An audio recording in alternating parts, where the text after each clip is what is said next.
Look at your dog right now. Maybe he's curled up at your feet. Maybe she's staring at you from across the room with that look, the one that somehow means everything and nothing at the same time. You've probably never stopped to ask why. Why is this animal in your house? Why does it follow you from room to room? Why does it know when you're sad before you do?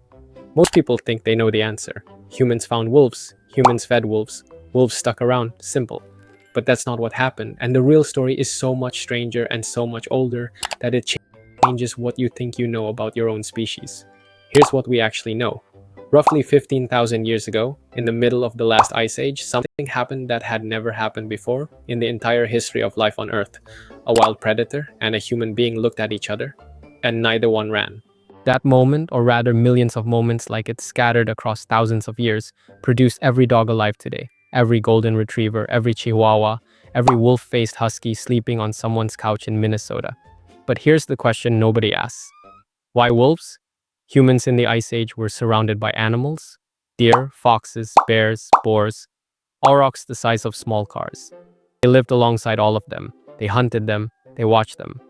They knew their behavior better than most modern biologists ever will, and out of everything alive on that continent, they ended up with one animal sleeping next to them by the fire, just one.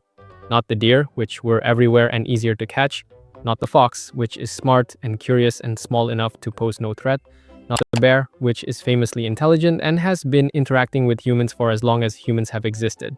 Just the wolf. The most dangerous, the most territorial, the hardest to trust. Why? The answer isn't what you were taught in school. It wasn't a decision. Nobody sat down around a fire and said, let's domesticate this thing. It wasn't a project. It wasn't a plan. It was something far more accidental, far more biological, and honestly far more unsettling than that. Because what happened 15,000 years ago wasn't humans choosing wolves. It was wolves choosing us. And understanding why that happened requires going back even further to a time when your ancestors were still figuring out how to stay alive long enough to see another winter. Here's the version most textbooks still teach. Early humans found wolf pups. They raised them. The wolves became tame. Those tame wolves had tame puppies. Repeat for a few thousand years, and you get a Labrador. Clean, logical, satisfying. There's just one problem, it doesn't work. We know this because in 1959, a Soviet geneticist named Dmitry Belyaev tried to do exactly that. He took wild silver foxes in Siberia and started selectively breeding the ones that showed the least fear of humans. Not the friendliest ones, just the ones that didn't panic and bite when a person reached toward them. That was the only criteria, one single behavioral trait. Within 6 generations, something unexpected happened. The foxes started changing, not just behaviorally, physically. Their ears began to flop, their tails started to curl, white patches appeared on their fur. Their skulls changed shape. Their stress hormone levels dropped dramatically. They began to seek out human contact. They wagged their tails. They whimpered when people left the room. Belyaev hadn't been trying to create a dog, but he had created something that looked and behaved almost exactly like one in under 50 years. What this experiment showed was that domestication isn't just training, it's biology. When you select for reduced fear of humans, you aren't just changing behavior. You're pulling on a thread connected to an entire developmental system. The same genes that regulate fear also regulate growth hormones, pigmentation, ear cartilage, skull shape, and reproductive cycles. Change one thing and you change everything. The body rewires itself. But here's where it gets complicated. Belyaev started with foxes that had already been living near humans for generations. They were already slightly less wild than their ancestors. The selection process had somewhere to work from. Wolves were different. Wild wolves are not afraid of humans the way foxes are. They are actively, intelligently dangerous. A wolf that wanders into a human camp doesn't hesitate out of fear. It calculates, it watches, it decides. These are not animals that humans could simply pick up as pups and turn into companions through patience and raw meat. So something else had to happen first. Something had to change in the wolves themselves before any human ever reached out a hand. And that change didn't come from humans at all, it came from the wolves. A small group of them, scattered across Ice Age Eurasia, began doing something no wolf in history had done before. They started following us. Not to hunt us. Not because they were lost, but because they had figured something out about humans that we still have trouble admitting about ourselves. We are extraordinarily, almost embarrassingly bad at eating everything we kill. Your ancestors were messy eaters. Not metaphorically, literally. When a group of Ice Age hunters brought down a mammoth or a bison, they ate what they could carry and they left the rest. bones, organs, hide, scraps of meat frozen into the carcass. By the weight, they probably walked away from more calories than they took with them. Not because they were wasteful, because they had no choice. You can only carry so much, you can only eat so fast. And in the Ice Age, you were always moving. That leftover pile was a signal. And certain wolves learned to read it. Not all wolves. Most wolves wanted nothing to do with humans. Humans were loud, unpredictable, and traveled in groups large enough to be genuinely threatening. The smart move for a wolf was to stay away.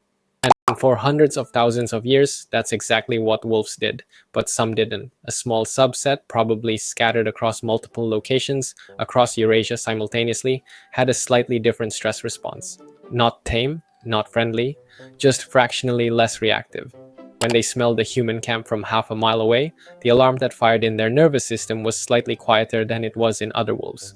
Not silent, just quieter. And that meant they could get closer, and closer meant access to the scraps. This is called the self-domestication hypothesis, and it flips the entire story on its head. Humans didn't domesticate wolves. A specific population of wolves domesticated themselves by self-selecting for tolerance of humans over hundreds of generations. The ones that could stand being near us ate better, they were healthier, they had more pups. Those pups inherited the same slightly reduced fear response, and slowly, generation by generation, a new kind of animal began to emerge at the edges of human camps. Not a wolf exactly, something in between. Here's what makes this even stranger. The same thing may have happened to us. There's a theory, still debated but gaining traction among anthropologists, that humans also self-selected for reduced aggression during roughly the same period. That the groups of humans who could tolerate strangers, who could sit around a fire with people they hadn't grown up with, without it turning immediately violent, outcompeted the ones who couldn't. We domesticated ourselves the same way those wolves did, by learning to tolerate proximity to something unfamiliar. And if that's true, then what happened next wasn't one species adopting another. It was two species, both in the middle of their own transformation, finding each other at exactly the right moment. Two animals, both learning for the first time what it meant to trust something outside their own blood, meeting at the edge of a fire, in the dark, in the cold. Neither one entirely sure what the other was yet. Think about what that alliance actually meant in practice. A wolf's nose is roughly 100,000 times more sensitive than yours.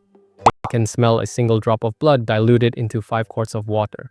They can hear frequencies you cannot detect at distances you cannot imagine. They can track a wounded animal across frozen ground for miles through the dark. And they can do all of this while running at speeds no human being has ever matched on foot. You, on the other hand, could make fire. You could plan 3 seasons ahead. You could communicate in ways complex enough to coordinate a hunt across an entire valley. You could build tools that extended your reach far beyond what any body part could do alone. Separately, both species were formidable. Together, they were something the Ice Age had never seen before. The wolves that stayed close to human camps got reliable access to food without the full cost of the hunt. The humans got an early warning system, a tracking system, and a weapon that could run faster than anything they were chasing. Every other predator on the continent was suddenly at a disadvantage it couldn't understand and couldn't compensate for. The cave lion didn't know why prey was disappearing faster. The hyena didn't know why the humans were getting to carcasses first. Something had shifted in the ecosystem and nobody could see what it was except the two animals sitting next to each other by the fire. But here's the part that doesn't get talked about enough. The relationship changed both of them permanently. Dogs evolved shorter snouts, smaller teeth, and a reduced capacity to digest pure protein compared to wolves. They became biologically dependent on human food systems in a way that made living apart from humans nearly impossible.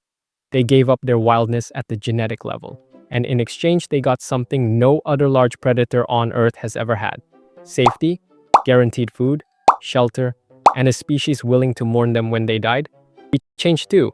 There is evidence that humans who kept dogs had meaningfully better survival rates in certain environments.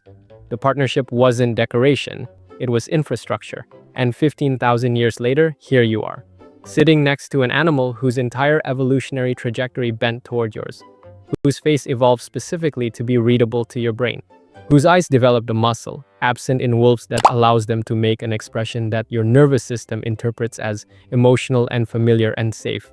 Your dog isn't looking at you like that because it was trained to.